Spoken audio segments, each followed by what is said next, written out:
الحمد لله نحمده ونستعينه ونستغفره ونؤمن به ونتوكل عليه ونعوذ بالله من شرور أنفسنا ومن سيئات أعمالنا من يهده الله فلا مضل له ومن يضلله فلا هادي له ونشهد أن لا إله إلا الله وحده لا شريك له ونشهد أن سيدنا ومولانا محمدا عبده ورسوله قال الله تبارك وتعالى إن الذين قالوا ربنا الله ثم استقاموا تتنزل عليهم الملائكة ألا تخافوا ولا تحزنوا وأبشروا بالجنة التي كنتم توعدون نحن أولياؤكم في الحياة الدنيا وفي الآخرة ولكم فيها ما تشتهي أنفسكم وَلَكُمْ فِيهَا مَا تَدَّعُونَ نُزُلًا مِّنْ غَفُورٍ رَّحِيمٍ وقال النبي صلى الله عليه وسلم فإن خير الحديث كتاب الله وخير الهدي هدي محمد صلى الله عليه وسلم وشر الأمور محدثاتها وكل محدثة بدعة أو كما قال رسول الله صلى الله عليه وسلم۔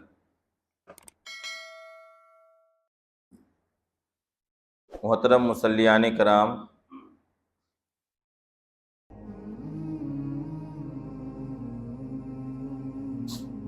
گزشتہ جمعہ میں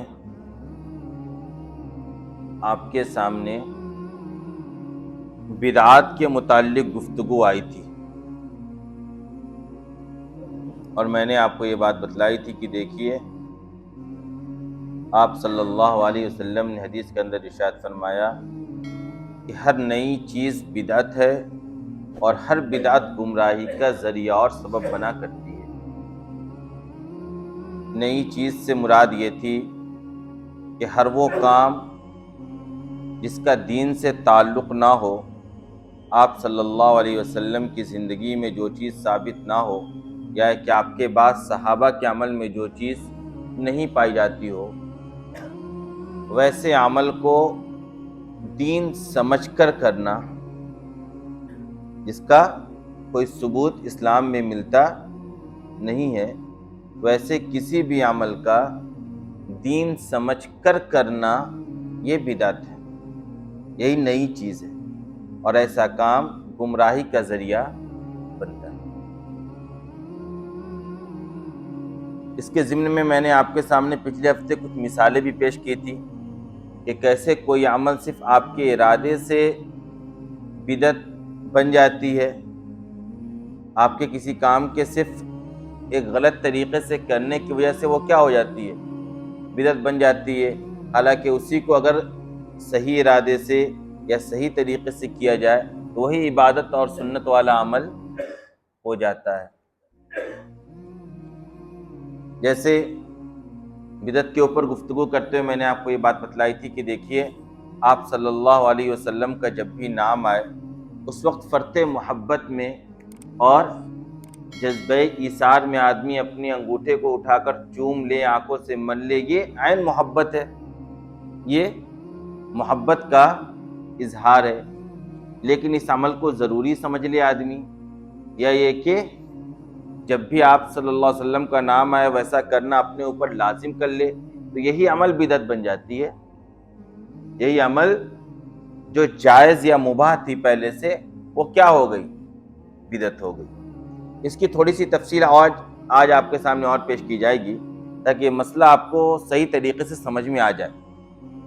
کیونکہ میں نے آپ کو بتلائی کہ ہر وہ کام جس کا دین سے تعلق نہیں ہے، شریعت سے جو چیز ثابت نہیں ہے، اس کو دین سمجھ کر کرنا کیا ہے؟ بدعت ہے۔ اسی طریقے سے شریعت نے بہت سی چیزوں کو جائز اور مباح قرار دیا ہے، یہ کام آپ کر سکتے ہیں، اور کرنے کا نہ کوئی وقت متعین کیا ہے نہ کوئی طریقہ متعین کیا ہے، تو آپ وہ کام جب چاہیں اور جس طریقے سے چاہے انجام دے سکتے ہیں۔ لیکن اسی مباح کام کے لیے اگر آپ کوئی خاص طریقہ متعین کر لیں یا کوئی خاص دن متعین کر لیں تو وہ کام کیا بن جائے گی؟ بدعت بن جائے گی. جیسے میں نے آپ کے سامنے مثال سے سامنے یہ بات رکھی تھی پچھلے ہفتے کہ دیکھیے ایصال ثواب ایک فضیلت والا عمل ہے.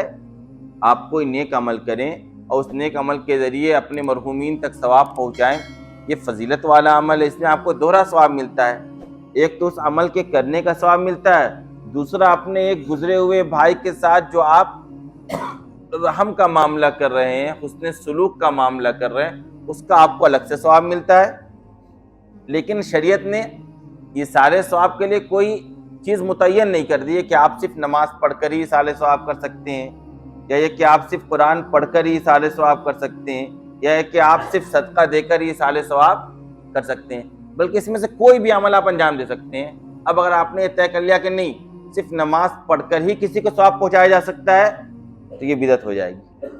آج سمجھ میں، کیونکہ شریعت نے تو بالکل فری رکھا ہے، کوئی بھی نیک عمل آپ کریں اور اس میں نیت کر لیں سارے ثواب کا تو آپ کو ثواب مل جائے گا اور مرحوم تک ثواب پہنچ جائے گا. لیکن آپ نے ایک خاص کام کو متعین کر لیا، یہ کہ شریعت نے کہا جب چاہیں آپ اصال ثواب کریں. ایک شخص کا انتقال کی خبر آپ کو ملی، اب اس وقت سے جب چاہیں آپ اصال ثواب کر سکتے ہیں. لیکن آپ نے طے کر لیا کہ نہیں ہم اصال ثواب خاص طور پر دوسرے دن یا تیسرے دن یا چوتھے دن یا 40ویں دن یا سال کا جو دن پورا ہوگا اس وقت کریں گے، یہی بدعت بن جاتی ہے. کیوں؟ شریعت نے کہا اصال ثواب کر سکتے ہو، جب چاہو کرو، جیسے چاہو کرو. آپ نے خاص طریقہ اور ایک خاص دن متعین کر دیا، اپنی طرف سے کیا ہے؟ قیود کی پابندی ہے. شریعت نے جس چیز کو قید میں نہیں رکھا تھا بلکہ بالکل فری رکھا تھا، آپ جیسے چاہے کر سکتے ہیں، جب چاہے کر سکتے ہیں، اس کو آپ نے خاص ڈے کے ساتھ یا خاص طریقے کے ساتھ متعین کر دیا. یہ شریعت میں زیادتی ہے. یہ کیا ہے؟ زیادتی. اسی کا نام کیا ہے؟ بدعت. اسی سے بچنے کو کہا گیا کہ دیکھو بدعت سے بچو. کیوں؟ کیونکہ یہ گمراہی کی طرف تم کو لے جاتا ہے. ہوتا یہ کہ آگے چلتے چلتے ایک چیز کا رواج پڑتا ہے، آگے چل کر ایسا ہو جاتا ہے کہ بعد میں آنے والی نسل یہ سمجھتی ہے کہ اس کام کو کرنا بالکل ضروری اور فرض ہے، حالانکہ اس کا صرف مباح تھا وہ عمل، صرف مستحب تھا وہ عمل، یا صرف جائز عمل تھا. لیکن آپ نے اس طریقے سے اس کو عمل کے اندر پیش کیا کہ گویا یہ دنیا یہ سمجھنے لگی یا آنے والی نسل یہ سمجھنے لگی کہ اس کام کو کرنا مسلمان ہونے کے لیے کیا ہے؟ ضروری. یہی کیا ہے؟ دین کے اندر زیادتی ہے. آری بات سمجھ میں؟ اسی سے منع کیا گیا. دیکھو ہر نیا کام کیا ہے جس کو دین سمجھ کر کیا جائے یہ بدعت ہے. اور کل بدعۃ ضلالہ، اور دوسری روایت کے اندر ہے کل ضلالۃ فی النار، کہ گمراہی کے راستے پر چلو گے تو اس کی منزل جہنم ہے. اس کی منزل کیا ہے؟ جہنم.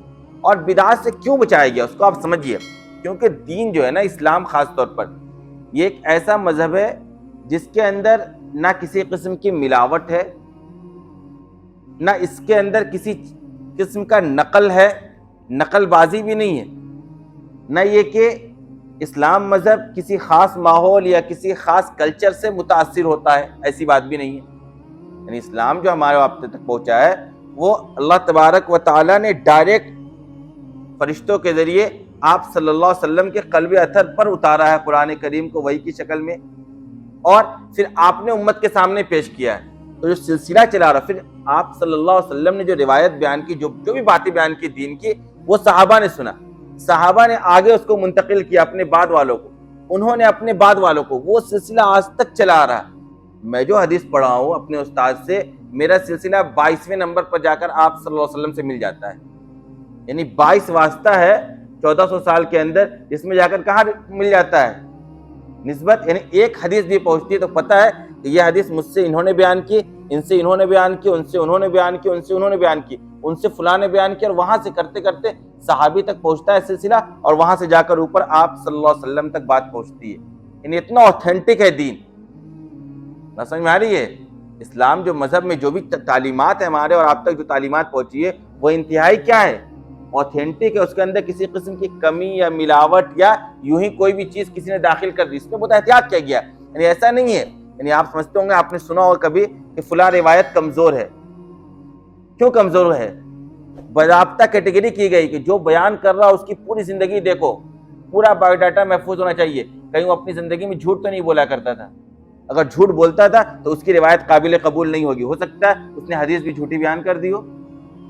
پھر اتنا دیکھا جاتا ہے کہ میں نے کہا کہ میں نے بیان کیا ایک ایسے شخص کا میں نے نام لیا کہ جس کی موت میری پیدائش سے پہلے کی ہے تو ممکن ہی نہیں ہے. تو سب کا سن وفات، سن پیدائش محفوظ رکھا گیا ہے کہ فلاں راوی جو بیان کر رہا وہ کب پیدا ہوا تھا، کہاں تعلیم حاصل کی، کن استاذوں سے تعلیم حاصل کی، کہاں موت ہوئی، کب موت ہوئی. اب اس سے کیا ہے، اگر کوئی غلط بیان کر رہا روایت اور کسی ایسے شخص کا نام لے رہا ہے جس کے زمانے میں موجود ہی نہیں تھا، اور پکڑا جاتا ہے یہ تو پیدا ہوا ہے 1200 میں اور جس کا یہ نام لے رہا وہ انتقال کر چکے 900 صدی میں ہی، اس کا مطلب یہ کیا ہے، جھوٹا ہے. تو بہت احتیاط کے ساتھ دین ہمارے آپ تک پہنچائے. نہیں، اس کے اوپر جو پورا کام ہے نا علماء امت کا اور محدثین کا، مفسرین کا اور علم کے بڑے بڑے جبال اور پہاڑوں کا جو پورا کام ہے وہ انتہائی باریکی کے ساتھ، انتہائی دقیق انداز میں، انتہائی محتاط انداز میں کیا گیا ہے. ہم تک اور آپ تک جو دین پہنچا ہے وہ انتہائی محتاط راستے سے اور محتاط طریقے سے ہم تک یہ دین پہنچا. اس لیے اب اس دین کے اندر کوئی نئی چیز داخل کر کے دین کا حصہ بنایا جائے گا، شریعت اس کو قبول نہیں کرے گی. بھلے پوری دنیا کیا ہو جائے اس کے اوپر متفق ہو جائے کہ محرم کے مہینے میں یہ کرنا ہے، حالانکہ شریعت میں اس کا ثبوت نہیں ہے، تو پوری دنیا ایک طرف کھڑی ہو جائے گی، شریعت اپنی ایک طرف اپنی بات کو لے کر کھڑی رہے گی نہیں یہ اصل چیز وہ غلط ہے، وہ کیا ہے، بدعت ہے. اور ہمیں اور ہمارا اور آپ کو جو دین قبول ہے نا وہ دین ہے جو اتباع شریعت کے موافق ہو. یعنی مطلب یہ کہ جو کام آپ کر رہے ہیں وہ ایک تو شریعت سے ثابت ہو اور جتنا ثابت ہو. آری بات سمجھ میں، جو کام بھی آپ کر رہے ہیں ایک تو شریعت سے ثابت ہو اور جتنا ثابت ہو. تو جو ثابت ہے وہ کریں اور جتنا ثابت ہے اتنا کریں گے تو یہ ہے عین دین، یہ ہے اتباع شریعت. آئی بات سمجھ میں، جو چیز ثابت نہیں آپ اس کو دین سمجھ کر رہے ہیں، دین کا اس سے کوئی تعلق نہیں.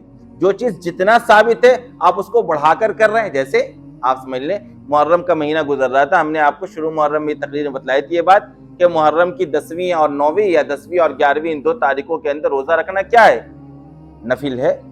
روزہ رکھنا نفل ہے. اب کوئی یہ سمجھ لے کہ ان 2 دنوں میں روزہ رکھنا فرض ہے، بدعت ہو جائے گا، گناہ ہو جائے گا یہی اس کا عمل. کیوں؟ کیونکہ شریعت نے ان 2 دنوں کے اندر روزہ رکھنے کو نفل قرار دیا، سنت قرار دیا. آپ نے اس کو لازم اور ضروری اپنے اوپر کر لیا، یہی غلط ہے. کیوں؟ شریعت سے جتنا ثابت تھا اس سے آپ نے اس کو بڑھا دیا. آپ سنتے ہیں نا کوئی عمل فرض ہوتا ہے، کوئی عمل واجب ہوتا ہے، کوئی عمل نفل ہوتا ہے، کوئی عمل جائز ہوتا ہے، کوئی عمل مباح ہوتا ہے، کوئی عمل مستحب ہوتا ہے. مطلب یہ کہ شریعت میں وہ اسی کیٹیگری کے طور پر ثابت ہے. یہ عمل مستحب ہے تو مستحب ہے، آپ اس کو جہاں لازم اور ضروری قرار دیں گے، فرض قرار دیں گے، غلط ہو جائے گی. یہ کیا ہو جائے گا، غلط ہو جائے گا. دیکھیے ایک اور مثال میں آپ کو دیتا ہوں. آپ صلی اللہ علیہ وسلم اکثر و بیشتر جمعہ کے دن روزہ رکھا کرتے تھے. آپ جمعہ کے دن پابندی سے روزہ رکھا کرتے تھے. اب آپ نے دیکھا یہ کہ آپ کو دیکھتے دیکھتے صحابہ کرام بھی پابندی سے جمعہ کے دن روزہ رکھنا آپ نے شروع کر دیا. حالانکہ جمعہ کے دن کی فضیلت ہے تو فضیلت والا دن عبادت میں گزر جائے اس نیت سے آپ صلی اللہ علیہ وسلم جمعہ کے دن روزہ رکھا کرتے تھے. لیکن صحابہ کا جو آپ نے شوق دیکھا جمعہ کے دن روزہ رکھنے کو لے کر تو آپ نے یہ اعلان فرما دیا کہ جمعہ کے دن روزہ رکھنا منع ہے. آپ نے منع کر دیا کہ جمعہ کے دن روزہ تم نہ رکھو. کیوں؟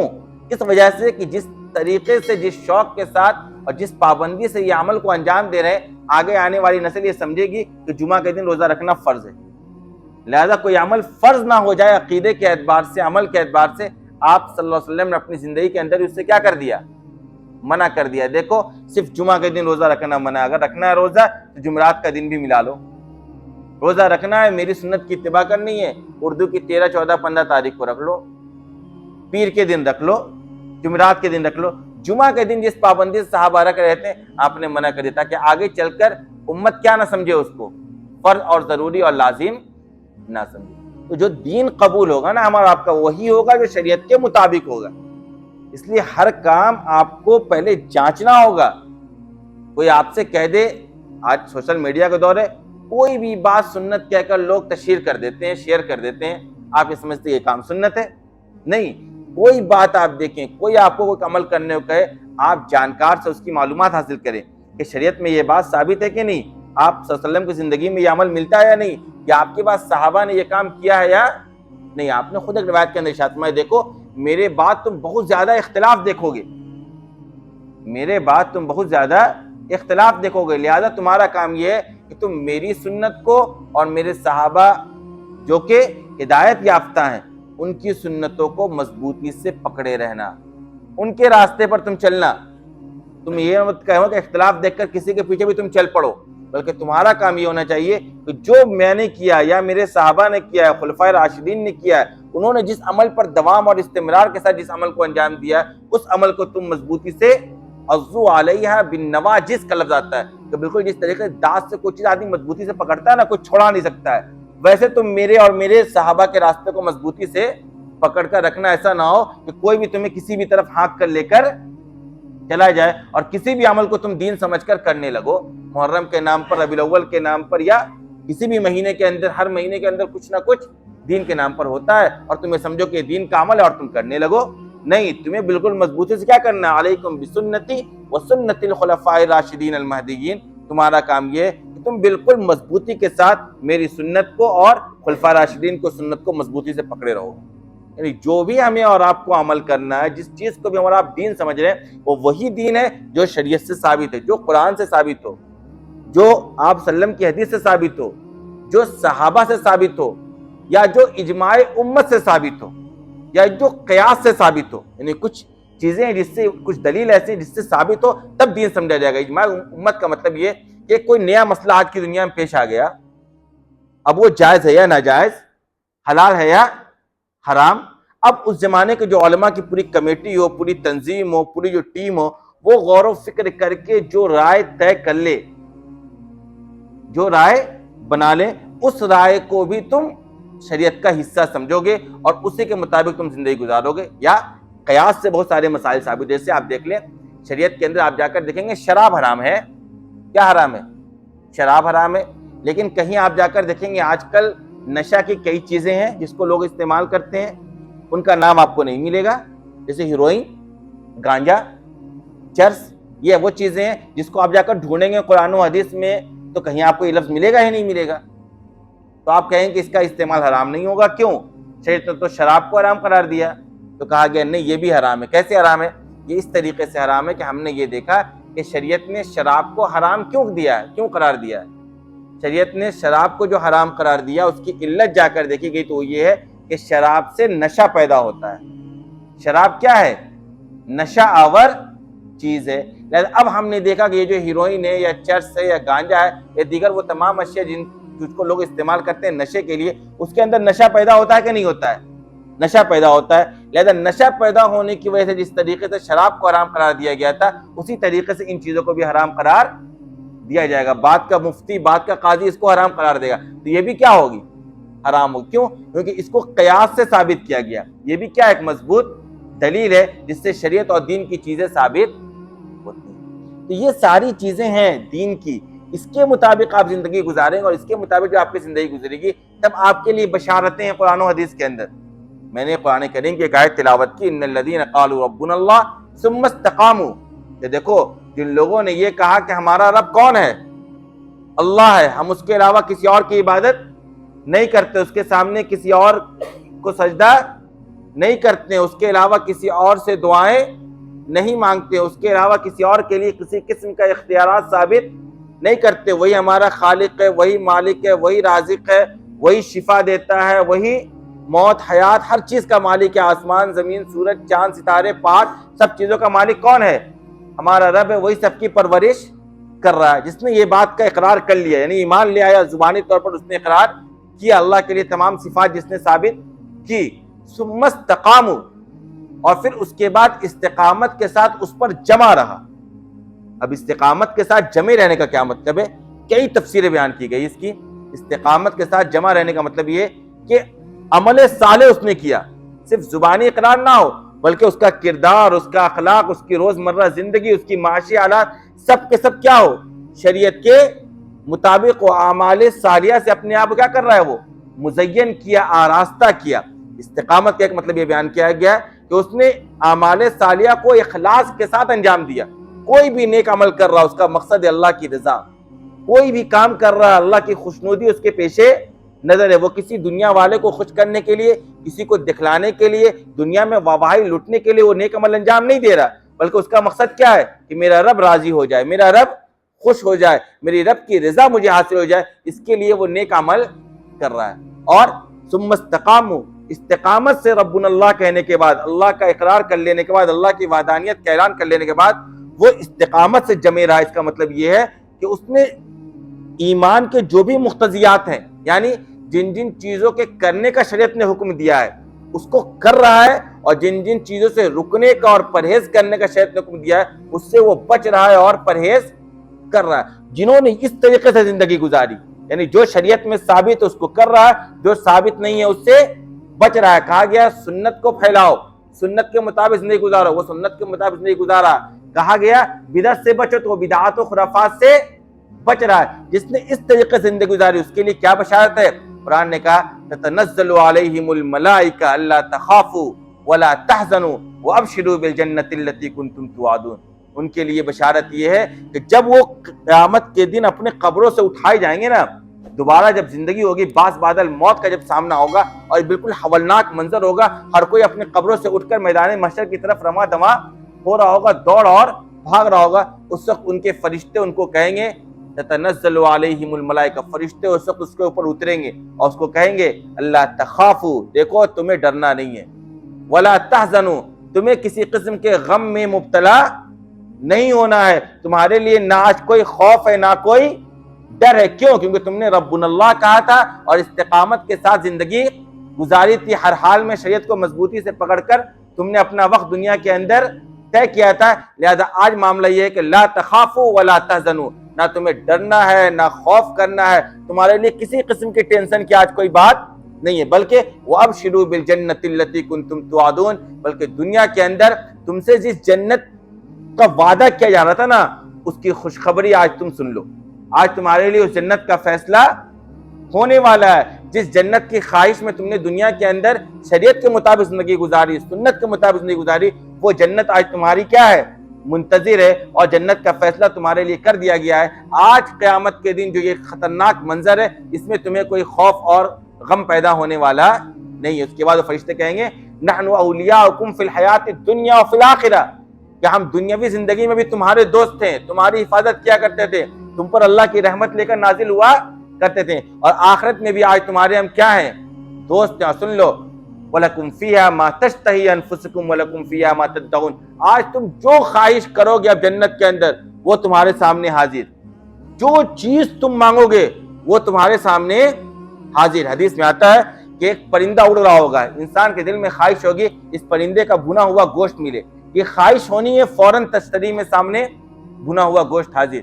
انسان یہ خواہش کرے گا میری اولاد ہو، دنیا کے اندر اولاد کے لیے انسان کو کتنی تپسیا کرنی پڑتی ہے، وہاں انسان کی خواہش ہوگی میری اولاد ہو، فوراً بیوی حمل سے ہوگی، فوراً ولادت ہوگی، فوراً بچہ جوان کھڑا سامنے۔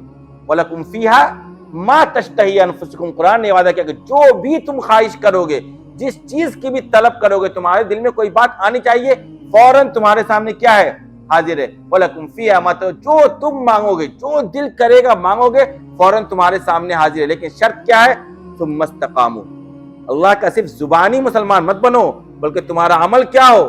اسلام والا۔ تم اپنے عمل سے مسلمان پہچانے جاؤ، تمہارے اوپر دھبا بےایمانی کا، جھوٹ بولنے کا، دغا بازی کا، دھوکہ بازی کا، غصب کرنے کا نہیں لگنا چاہیے تمہارے اوپر اس طرح کے دھبے۔ ابھی آپ کو پتا ہوگا گزشتہ 2-4 دن پہلے بینک موڑ تھانے میں تمام ائمہ کی ایک میٹنگ ہوئی، میں اس میں حاضر نہیں ہو پایا تھا کسی وجہ سے۔ اس میٹنگ کے اندر جو نوشاد عالم نام کے ڈی ایس پی ہیں وہاں پہ، جو وہاں پہ وہ تمام ائمہ کو مخاطب کر کے یہ کہنے لگے کہ دیکھیے آپ لوگ مسلمان ہیں، آپ اپنے نوجوانوں کو جا کر بتلائیے کہ تم مسلمان ہو، تو مسلمان ہو تو مسلمان سچ بولتا ہے، تم جھوٹ بولتے ہو۔ تمہارا مسلمان وقت پر سوتا ہے، وقت پر اٹھتا ہے، تم 12-12 1-1 2-2 بجے۔ ان کی شکایت یہ ہے کہ رات برات اگر کسی سڑک پر بچے نوجوان گھومتے پھرتے ملتے ہیں تو مسلمانوں کے محلے میں ملتے ہیں، کہہ رہے جتنا کرائم میں پکڑے جاتے ہیں بچے وہ آپ کے محلے کے ملتے ہیں، یہ ان کی شکایت ہے۔ کیا مطلب؟ مطلب یہ کہ مسلمان صرف نام کا مسلمان ہے، عملاً اس کے اندر اسلام داخل نہیں ہے۔ اور یہ کیوں نہیں داخلہ؟ آپ نے پٹی پڑھا دی اس کو کہا سال میں ایک مرتبہ یہ کام کر لو، باقی پورے سال جتنی بدتمیزیاں کرنی ہے کرو۔ وہ تو یہی سمجھ رہا ہے، اس نے دین ہی اسی کو سمجھا ہے۔ آپ جب تک دین کو صحیح طور پر ان کے سامنے پریزنٹ نہیں کریں گے اور صحیح دین وہ نہیں سمجھیں گے اور صحیح طور پر مسلمان نہیں بنیں گے، تب تک یہ بشارتیں حاصل نہیں ہونے والی ہیں۔ قرآن کریم نے جو بشارت دی ہے فرشتوں کی طرف سے، جو خوف اور غم نہ ہونے کا یہ خوشخبری دی جائے گی، جنت ملے گی، جو خواہش ہوگی وہ ملے گی، اس کے لیے دنیا کے اندر مسلمان بن کر آپ کو زندگی گزارنا ہوگا۔ آپ صلی اللہ علیہ وسلم کی سنت کو زندہ کر کے زندگی گزارنا ہوگا۔ ہر شعبے کے اندر آپ کو، تعلیم کے اندر، معاش کے اندر، اخلاق کے اندر، کردار کے اندر، معاملات کے اندر، آپ کہیں جاب کر رہے ہیں، کہیں آپ کی نوکری ہے، ڈیوٹی ہے، اس کے اندر ہر ایک کے اندر آپ کو ایمانداری کے ساتھ، سچائی کے ساتھ زندگی گزارنی ہوگی۔ شریعت کے مطابق آپ صلی اللہ علیہ وسلم نے کہا نا کہ مومن جھوٹ نہیں بول سکتا ہے۔ آپ آفس میں، جاب میں، کاروبار میں، تجارت میں، بزنس میں، دکان میں دن بھر جھوٹ بول رہے ہیں، پھر آپ سمجھ رہے ہیں کہ میں مسلمان ہوں۔ بات سمجھ میں آ رہی ہے؟ ان تمام چیزوں سے آپ کو بچنا ہوگا۔ جن جن چیزوں سے بچنے کا حکم دیا گیا ان سے بچ کر، اور جن جن چیزوں کے کرنے کا حکم دیا گیا اس کو کر کے جب زندگی گزاریں گے، تب ساری بشارتیں قرآن و حدیث کے اندر، جس جنت کا بار بار وعدہ کہتا ہے نا کہ ایسے باغات ملیں گے جس کے نیچے نہریں جاری ہوں گی، اس کے لیے آپ کو اس دنیا کے اندر ان تمام چیزوں سے بچا کر اپنے آپ کو نکالنا ہوگا جو جہنم کی طرف لے جانے والی ہے۔ بات سمجھ میں آ رہی ہے؟ اس کے لیے سنت کے مطابق زندگی گزارنی ہوگی، بدعات و خرافات سے اپنے آپ کو بچانا ہوگا۔ اللہ تبارک و تعالی ہم سب کو ان سب باتوں پر عمل کرنے کی توفیق عطا فرمائے۔ وآخر دعوانا